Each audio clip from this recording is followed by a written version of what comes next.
Welcome, guys, to the Backyard Barn Insect Podcast. How y'all doing? It's about the dumbest shit I've ever heard. Please do not say that. It's cricket time, man. It's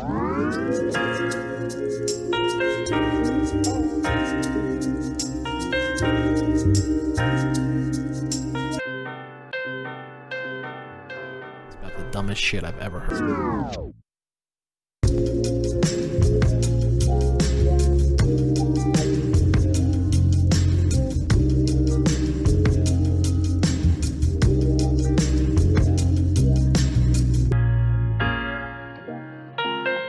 See this. This is the segue into the actual episode. You did something this week that was very counter intuitive to what you said on the podcast. Which was? You went to Delaware. Oh, I did. Yeah. So we had this whole special, short special, talking about what we were going to do for Thanksgiving. And I stuck to my end of the bargain, but you didn't. No, I did not. What happened? I didn't feel like cooking. You didn't. That's not it. That's not the answer. You don't think that's the answer? It's not. You feel like that's the easy answer? Yeah, because if you don't feel like cooking, you just order fucking pizza boli's and call it a night. I wanted that food. Oh, what happened? Right? You wanted the food, or you needed the food? It's like I needed it for some reason. Why? There's something. It's not even the appropriate word. I want to say ancestral. About ritualistic. It's a ritual, right? It's tradition. And first of all, I forgot how good the food was because your palate had changed. I never go back for seconds, like an hour later. I'll wait longer, like eat dessert. I didn't even eat dessert. I went back and got more food. So I just knew that I could not do it. I was not going to go to Wise and buy a bunch of shit and cook it and try to recreate something that I've had for all of my life. I've not missed a Thanksgiving. I don't think most Americans have. So I had to have it. Let's put it that way. Okay. Had to have it. Is there any 6 p.m. the night before? I'm like, fuck. Or no, it was like maybe 2 when I called my mother. I said, hey, you guys still cooking? You know, you guys have. She said, yeah. I said, okay, we're coming down. So I went and spent the night, and it was fucking worth it. I mean, it was just worth, and you know, being high for Thanksgiving. Took a step outside. Came back in, and it was a little weird because there's a gun range right next to the development. So, right as my mother is saying the prayer, there is some asshole shooting a semi-automatic at exactly the same time. You just can't make this shit up. So maybe to him, going to the range was his Thanksgiving tradition. He likes to shoot turkeys. I mean, I don't know. But it was very striking, like, there's nothing more American than that, I feel like. I mean, how the fuck do you think? How do you think we got Thanksgiving? It's pretty American, yeah. But, you know, I digress. The food was superb, yeah. Reflecting on that, and almost the necessity of it. Did it allow you to get into the holiday spirit a little bit differently than maybe you would have before? I think so. And I've talked to my girlfriend about actually getting a Christmas tree. I'm like, oh, do I really want to do that? Do I want to, hang up lights and be that guy? But I'm like, I don't mind. I mean, it's kind of dark outside. It gets dark really early. So I don't think there's anything wrong with doing that. I mean, your neighbor put up Christmas lights. I mean, he also took his Trump flags down, put them back up. I was like, he took them down. I'm like, fuck, and yes. He kept the porch light on, so you can see everything. Yeah, you can see it all. So that's his Christmas theme. Yeah. Which is fine for me. So, this is right. But yeah. So are you telling me that you're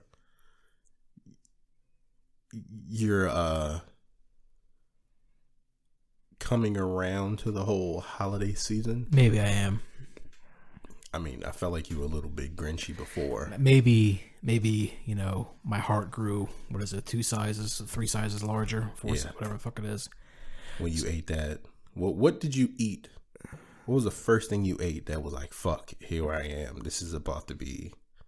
I had turkey. I had that nice seasoned, crispy skin with the white meat. You said what? Seasoned? Look at that. Seasoned. Mm-hmm. Yeah, so proud. Proud son. Yeah, it was amazing. And, my girlfriend ate the mashed potatoes. She doesn't even like potatoes, but my mother made homemade mashed potatoes with sour cream in them, too. Mm-hmm. A lot of butter. Oh, my God. I made a roux for the gravy. I took all the drippings. I've never made a roux for anybody but myself, and I fucked up the first time. Yeah, because you did it too long. I added too much flour. Yeah. Because trying to get that ratio of butter to flour is a bit weird, but then I just kind of was tapping the flour and I was whisking, and the roux was working. And I had Sandra, as I'm whisking, she ladled in some broth from the turkey drippings, and I made the Thanksgiving gravy. So it was pretty cool. And then I'm thinking about, next year I might want to bring a dish and start doing that. So you said, fuck that whole I'm cooking this big ass meal in my house. Yep. Go exactly. Fuck it. Can't change it. That's what I was saying to you. Like I was telling you, people already know what they're bringing. Yeah. It's not a choice. You already know what you signed up for. 15 years ago, you're doing that shit till today. Okay, if you're the potato salad mama, right? If you're the mac and cheese auntie, that's all you fucking making. Don't ask any questions. Wait a second. I saw this guy brought a pan full of Fruit Loops. He was supposed to bring something to this Thanksgiving, and he brought a whole tray of Fruit Loops with milk in it. And they said, this is already getting soggy. It's not even good. So you have to ask yourself, what is the ultimate goal? Are we not in agreement with it being community-based? Because we have to have some context. Yeah, you have to have a community for it to grow. Not only to grow, but I thought that was kind of part of the point, too. Well, my question is, what would it give you? Just like you asked me, what would it give you when you were listening? Perspective of other people's lives, what they go through. I mean, it's pretty much, word of mouth journalism at that point. Because now we're interviewing members of the community. Okay, what do they do? How do I relate to them? You might be from a different county. You may be from Baltimore County and view Baltimore City a certain way. Well, if we interview people from either spectrum and see where they meet in the middle. Every time somebody listens to your episode, that you have a certain point that is going to come across every episode. Right. So like you said, it's just allowing for maybe somebody else to speak. So what is the why? Right. What's your why, right? Well, you said that season 2 is solutions or answers. So it is, how do we move forward with marijuana legalization? How do we build an artistic community? So let me say Baltimore, or let's say connecting Baltimore. Yeah. Right. Connecting Baltimore. That's a modest goal. It's easy. But that'd be the theme. It would be to create a connection between, let's say, the art world that you have no idea about, or the art scene in Baltimore. You have no idea about it. I recently photographed 2 of Baltimore-based artists that were dope. Yeah. Like a light switch. Like you walk in and you go, fuck, where the fuck have I been? Yeah. I've been to a lot of public venues. I've not been. Yeah, but not like the boutique. No, Well, I've been to a couple boutiques, but I'm talking about like private invite. Yes, that's you different. Have to know somebody to get in. Correct. And it's not like they're trying to be exclusive, but it's more about having a safe community and keeping it safe by not just letting everybody enter in it. And I think that's actually something that we need to talk about too, is how there's safety, not in numbers, but safety in the less numbers you have, ironically. Exclusivity. So. Okay. Because there's groups all around Baltimore that I know exist for every single topic. Oh, yes. But maybe when I say connecting Baltimore, it's just saying, okay, well, Frank, you like art, you like music, right? You also like cars. You also like typewriters. There's other motherfuckers in Baltimore that do all that same shit. Yeah. But, well, we just gonna get on Google and type in Baltimore Typewriter Club? That's easy, but what if that's not bringing, what if we would just bring it to you? You get me? Instead of you physically going out and doing it or searching it, we just bring it to you. Yeah, I think that people, they need that kind of community information. There's no information about the community. Unless you're reading, I don't know. What would you consume to know that? Don't know. That's why we have to look it up. You know, that would be like a community newspaper, right? That's why I said we're word-of-mouth journalists, because the newspaper that was run by Johns Hopkins, which was a Baltimore City paper, that folded like 3 years ago. I got the last issue of that paper. Mm-hmm. And since then, I mean, how else do they have like the Parkville Patch? I don't know. They have a couple of community-based news or community-based what's happening in your neighborhood. So it could be an element of that. I'm not saying we're going to deliver people the news. No. But we offer people the ability to connect with the community. I want to give solutions, right? And I think that's a big one. We can sit here and critique things all we want, but that's easy. Giving solutions is hard. And giving solutions that actually work is even harder. I want, and I can see this, I just want to be able to say, all right, I like your art, but fuck the art. Who are you? Right? Like we talked about Kanye in his podcast. Right. He's a famous rapper, right? Hip hop artist, but he didn't talk anything about his music. Right. So there's more than who you are than what people see. Well, maybe think of it like this. What actually gives people the incentive to support somebody else? What do you mean?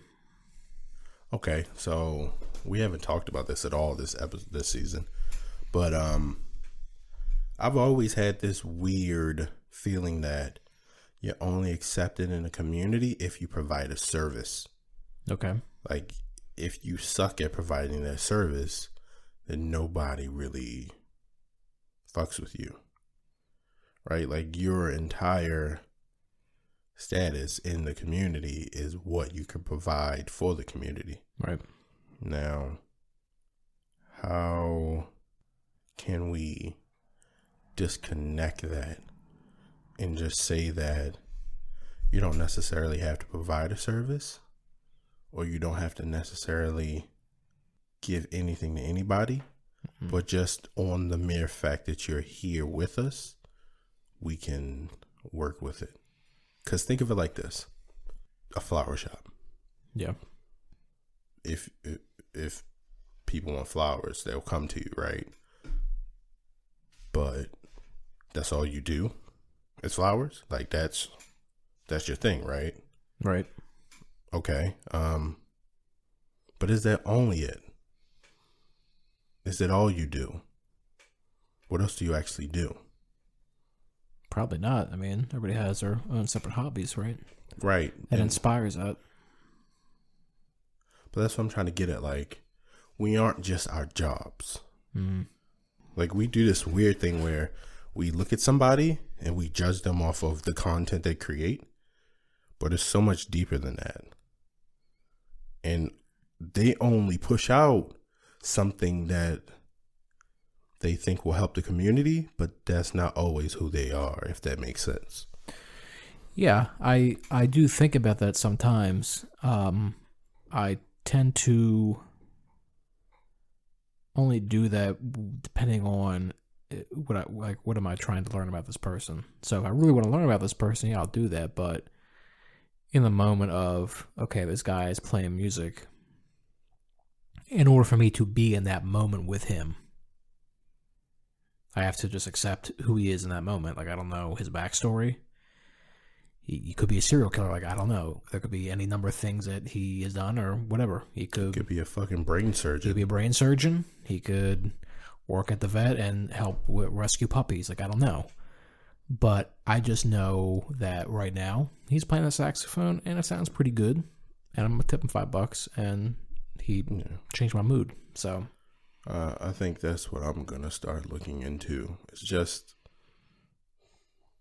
But I think that's that intimacy you're talking about is kind of the point of the interview. And that's what's lacking in America. We've just talked about that this entire season. It's just there's no empathy. How can you build empathy? Yeah.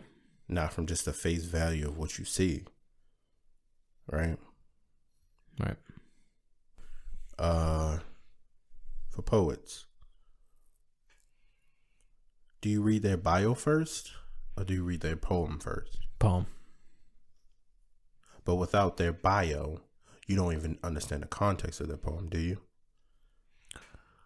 The poem speaks for itself. I don't see that. I don't. If we're talking about a poem that is part of a larger work, then the work will speak for itself. Mm-hmm.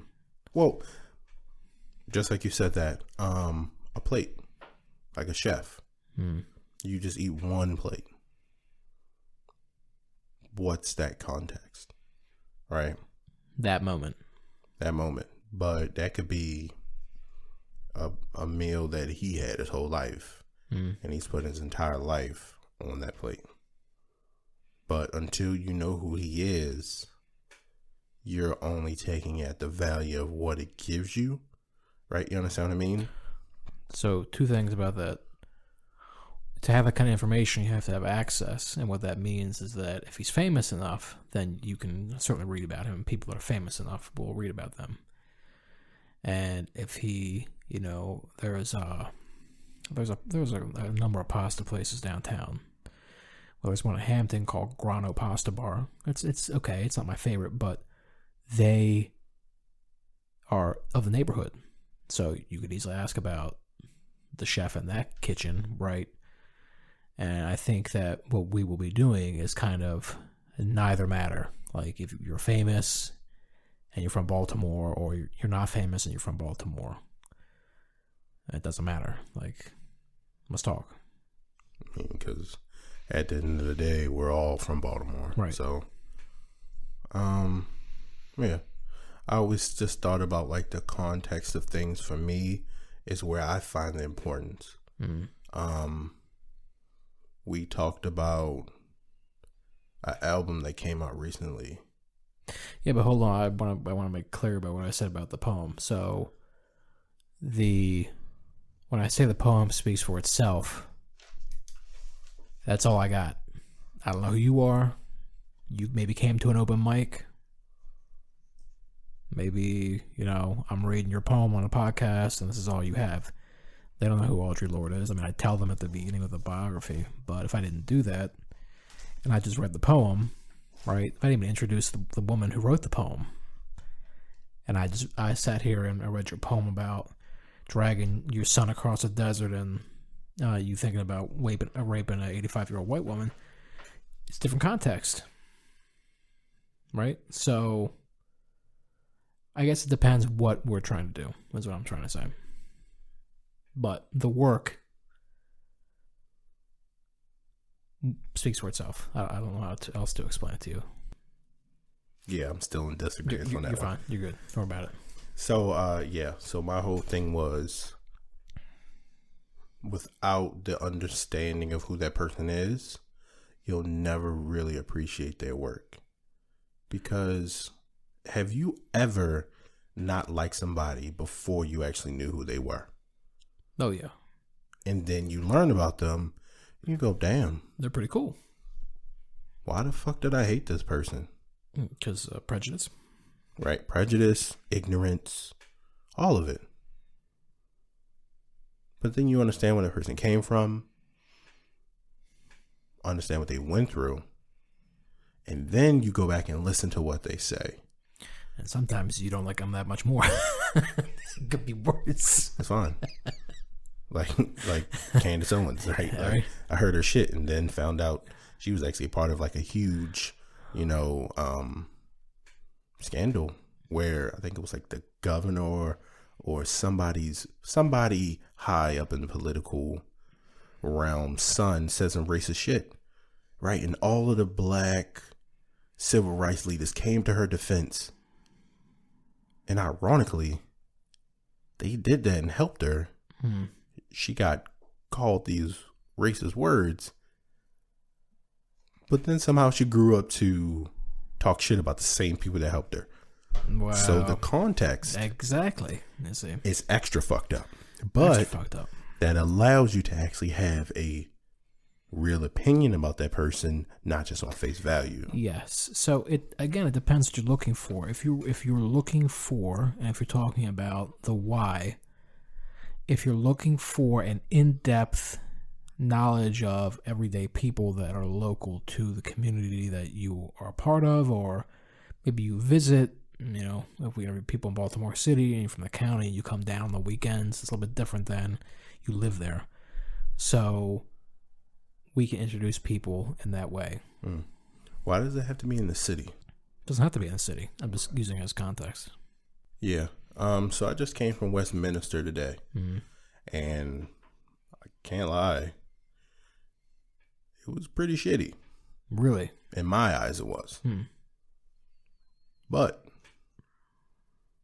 at what context was I looking at it?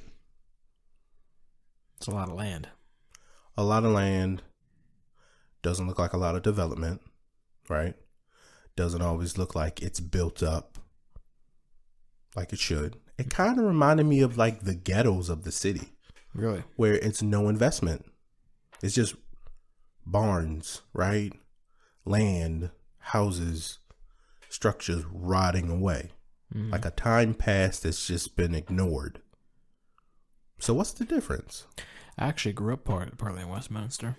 What's the difference? The difference is it's just that. It's much more farm. So it's much more gas station. It's like Pennsylvania. I mean, right, but I'm saying rural areas don't have that much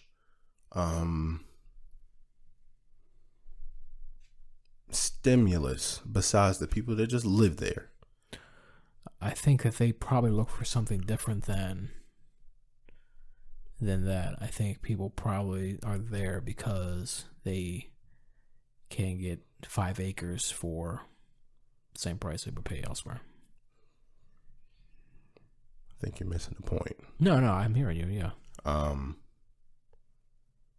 The judgment of driving there, right, is the same judgment that they would get if they drove into the inner city. Definitely. Yeah, definitely. And it's interesting because, sure, you can have 5 acres, right? You can have a pond. You can have your own fucking driveway that's a mile long. That's cool. But at the same time, why the fuck should it matter what you do? Right. Where you live. Yeah, exactly. Right? Like, I'm pretty sure that dude that lives in Westminster he might do some shit that we could really fuck with. Probably. Yeah, definitely. Same way downtown.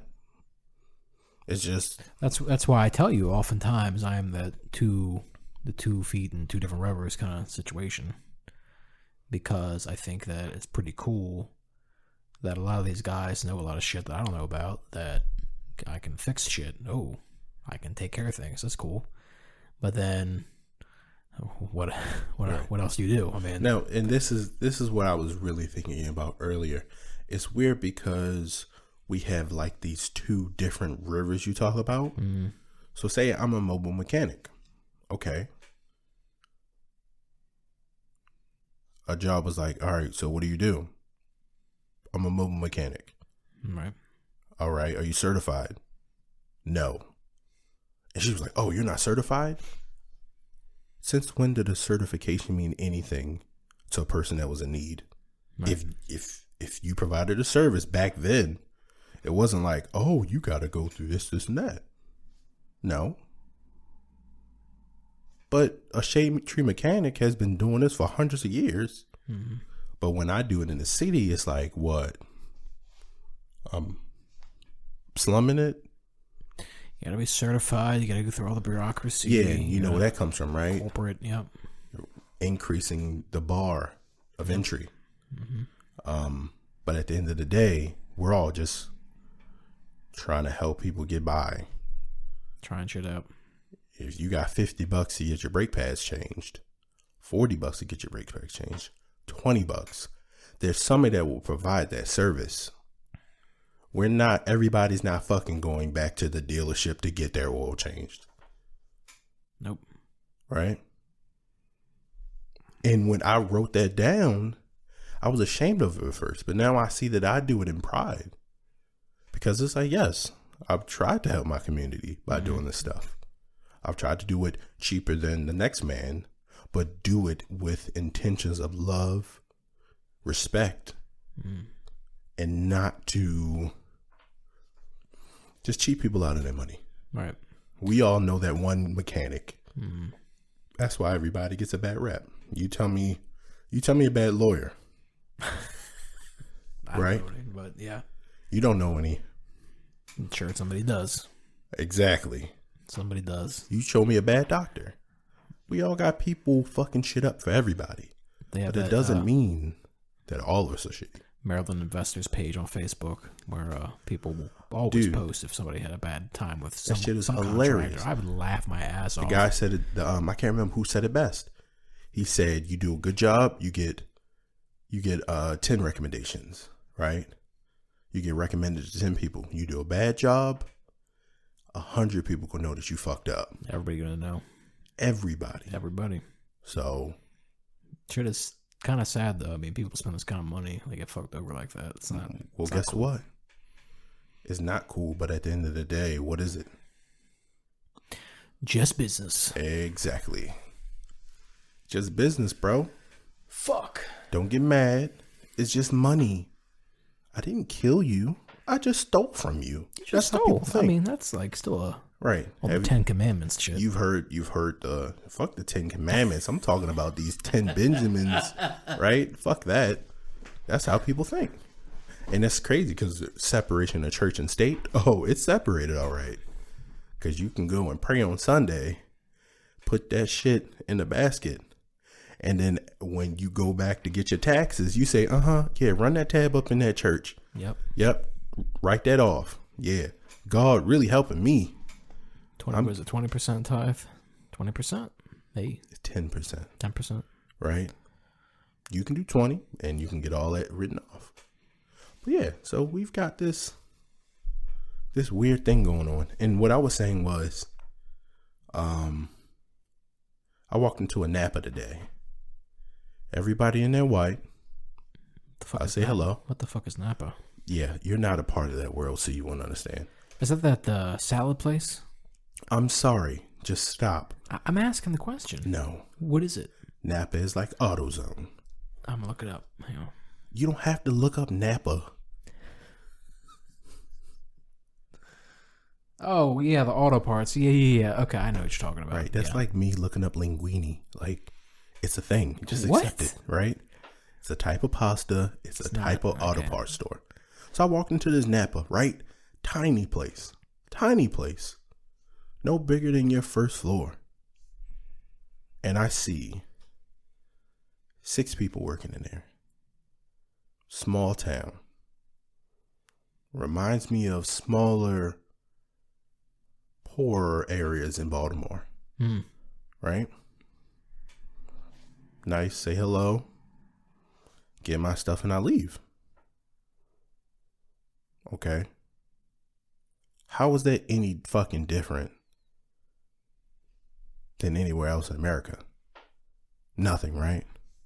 Nothing at all? No. I'm just trying to figure out why I thought you were talking about a salad joint, but Because you don't know. But the whole point is now you know.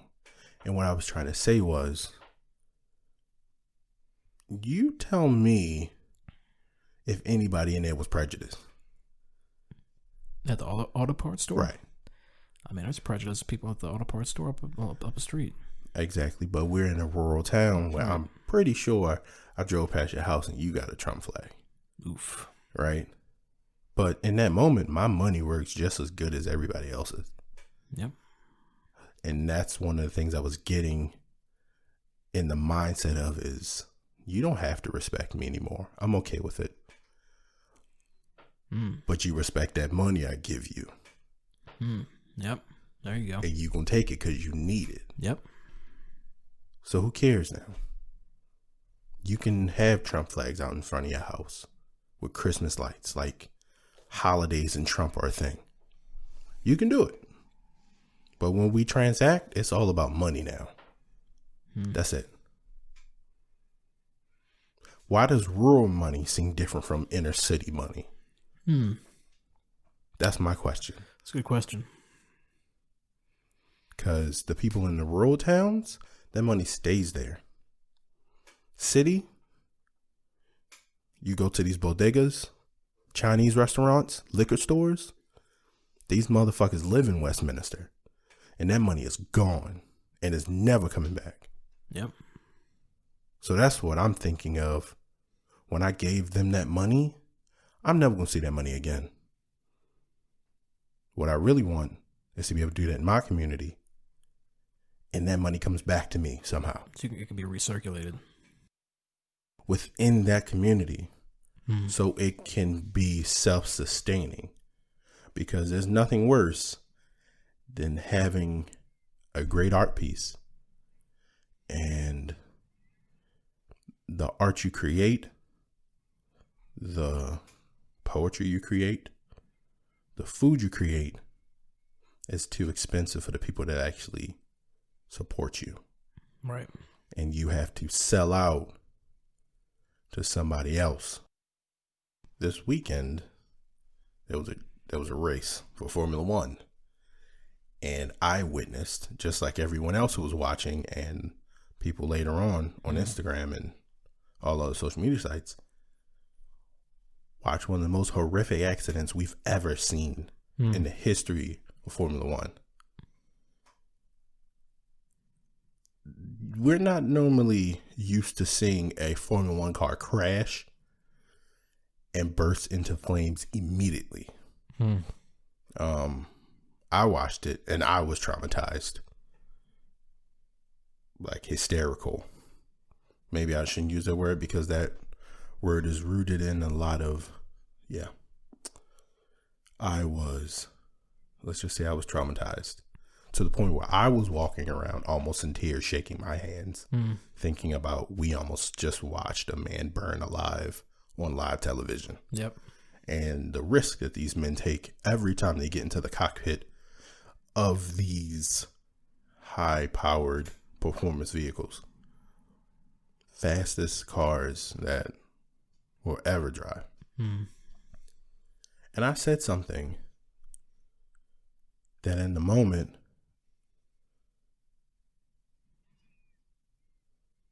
seemed like a solution to a problem, but I was quickly told that I was wrong. What is that? I said that I feel as though one of the things that this crash might transition is to an all-electric Formula One car.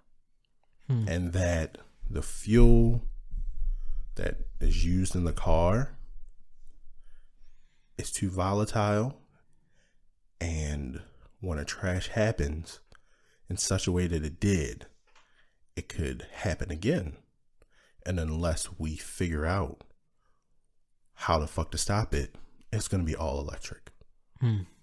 So I was told that battery fires are worse than gas fires. Okay. Yeah. But when was the last time you seen an electric car just burst into flames? We should look up Tesla bursting into flames. Right. I'm saying immediately. Right, immediately. Bursting. I don't know. Don't normally do it. There's a ramp up period. It's called thermal. I can't remember the second word. It's just where the temperature goes from a regular temperature that a battery likes to a not safe temperature. Okay, cool, fine. But the amount of hate that I was getting, it was so funny to me. Because at first I was like, fuck, this shit sucks. Maybe I want to delete my comment. No, I'm not going to delete my shit. Because I said something. And you can shun me if you want. You got to be wrong sometimes. But I wasn't wrong. And that's the point. Right? You sure? Oh, I'm sure. Okay, right? Buddy. So we were talking back and forth. And then somebody just quietly said, because batteries don't just explode instantly. I was like, he's got a point. I wonder if anybody's going to say anything. Nothing. Silence. They didn't say shit to him. Was like, you're wrong. This is wrong. The fuel isn't in a bag. Wow. The fuel is in a bag. Yes. It's in a bag, people. We all know this. You can look it up now.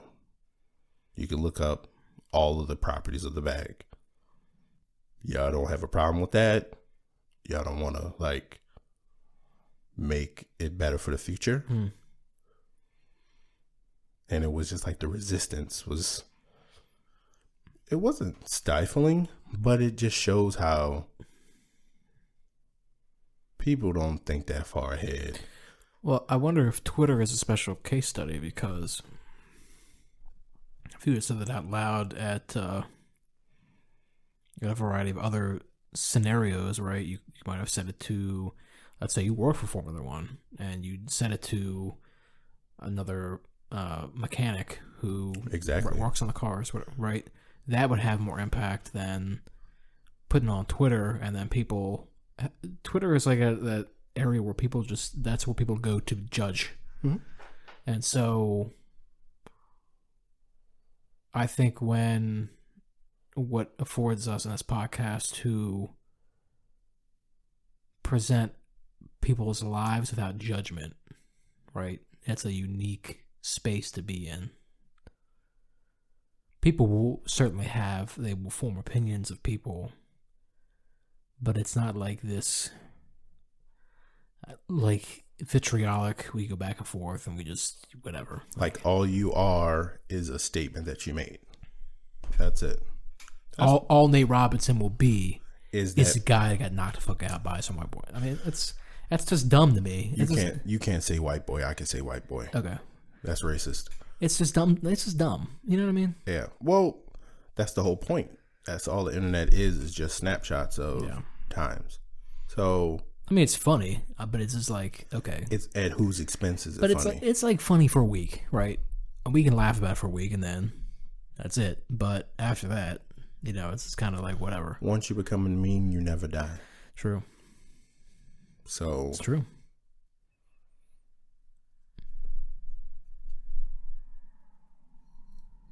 I can't argue with that. I mean, it's a true statement. It's a true statement.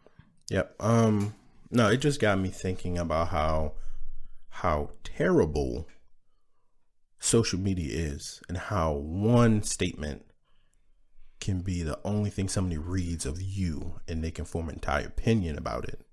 That's why I post ironically. Okay. That's fine. But that's you trying to protect yourself.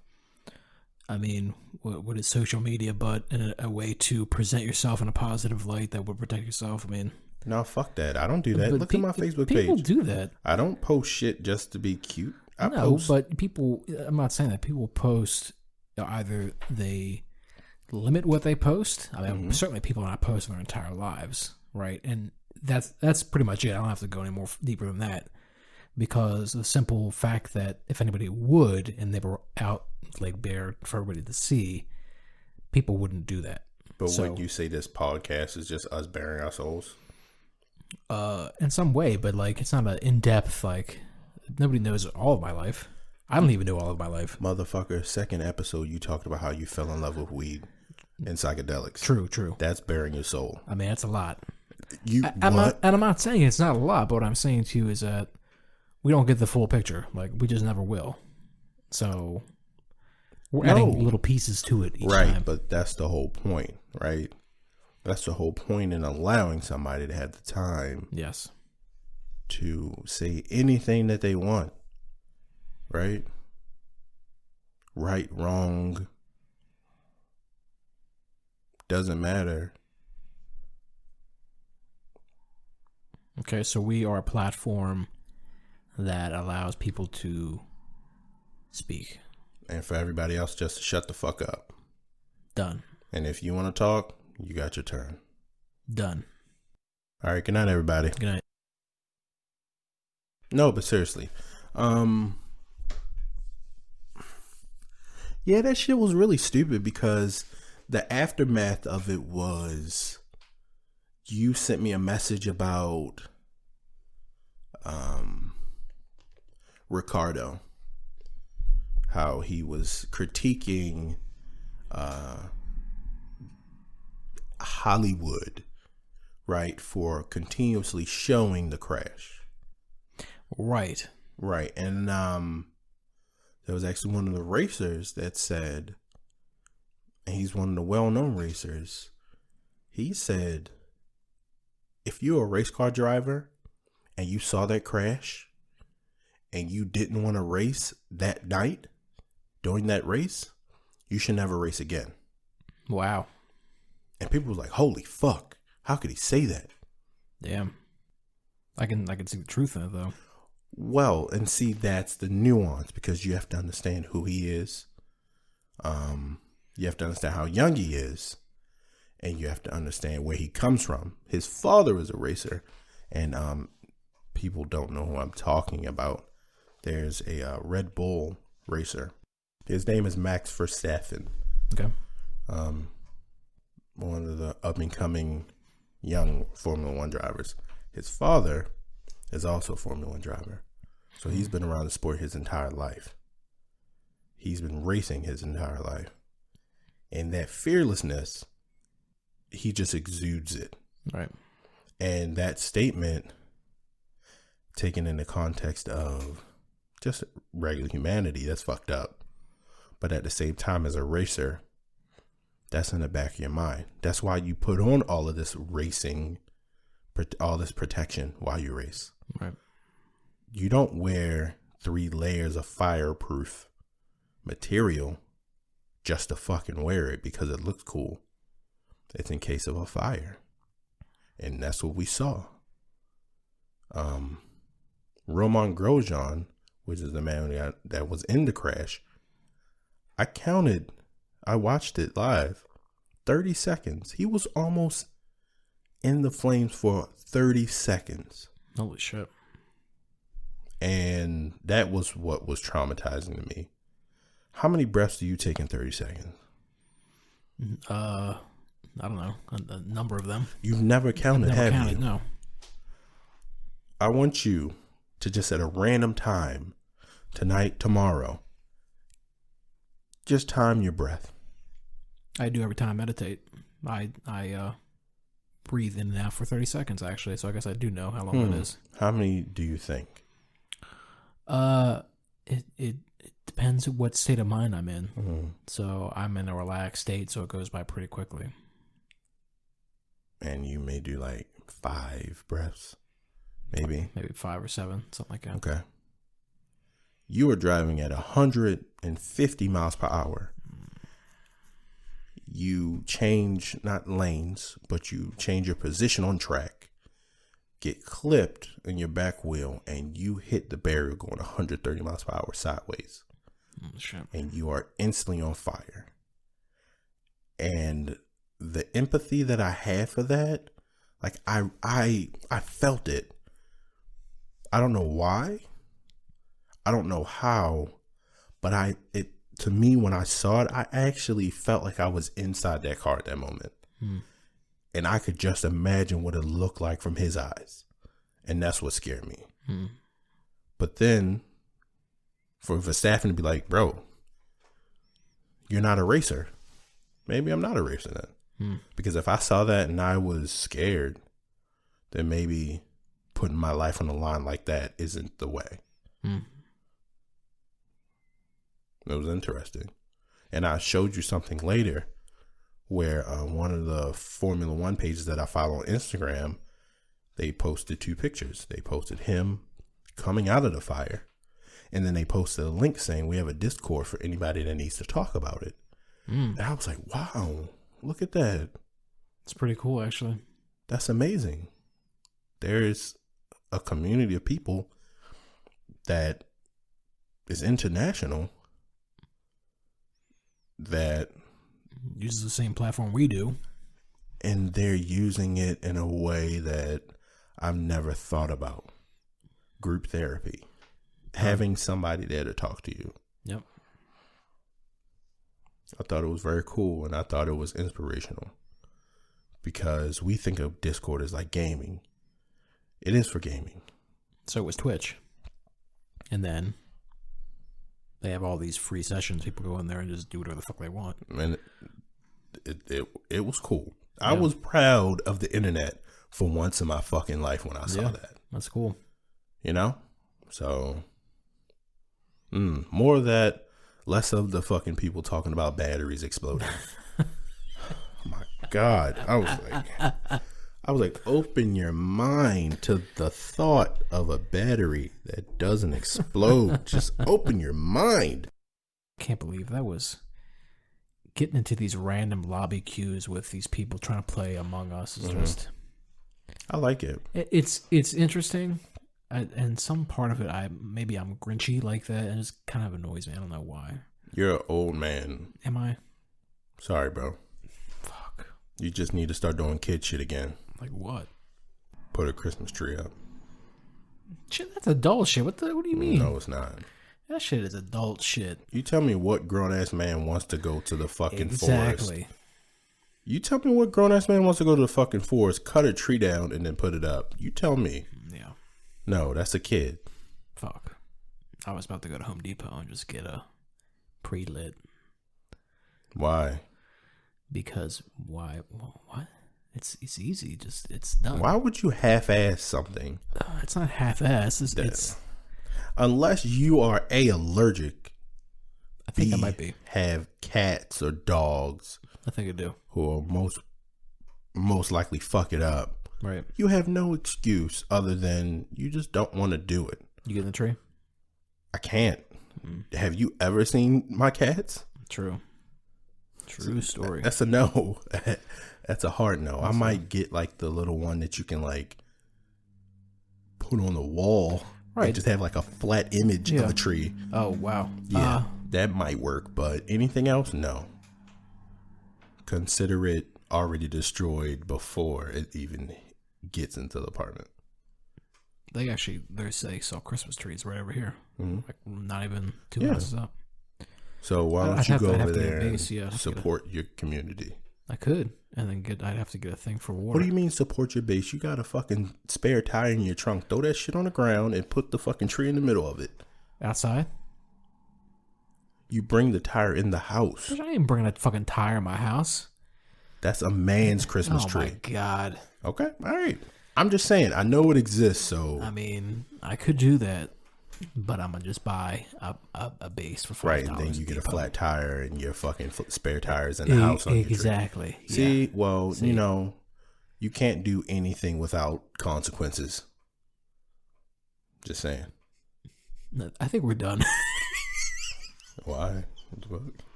That wasn't bring a whole ass tire to my house. You haven't seen that? That'll be something I do. I've seen it multiple times where it'll be a Christmas tree inside of like a rim, like a really nice fancy rim. But that's like the automotive flex of Christmas. Really? Yeah, like I'll be that dude that'll have a man cave and the table would be an engine, right? Like the feet would be pistons, you know, all that shit. The table would be like 500 fucking pounds, but who would care? This is a podcast about questions, or it was. So I have to ask. So how are we going to introduce the podcast and how we're transitioning? Are we not going to do that now? We're going to do that for the Christmas special. Is that going to be like, hey guys, we're done. This is it. Yeah. What do you mean transition? So we're not going to be like, hey, yeah, we can can end talk of season 1. Talk about the Christmas special. Yeah, I mean, the season's not over yet. We got one more.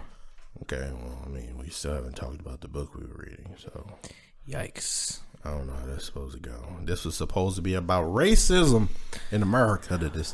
And I don't know what happened, bro. Yeah, I know what happened. What happened, bro? He was like, I think we're going too deep with the racist thing. I just want to talk about weed. I don't want to talk about racism. I just want everybody to love each other. And that is exactly what happened. You were the fucking summer of love. And guess what I am? I'm the civil rights movement that guy was getting hosed down and eaten by dogs, and you was over there smoking weed in the fucking field. This is it right here. 69 is right at this table right now in 2020. It's a beautiful moment. That's beautiful. That's beautiful. Yeah. Well, just imagine somebody was at that summer of love, and then they voted for Trump. How does that happen? How does that happen? You fucking tell me. Look at me. This is as Italian as I can get right now. You fucking tell me, okay? Is that like Lucifer was an angel once, and then he becomes the devil? Is that your fall from grace? Oh my god! Like you're anti-war, anti all this shit, and then you're like, lock them monkeys up.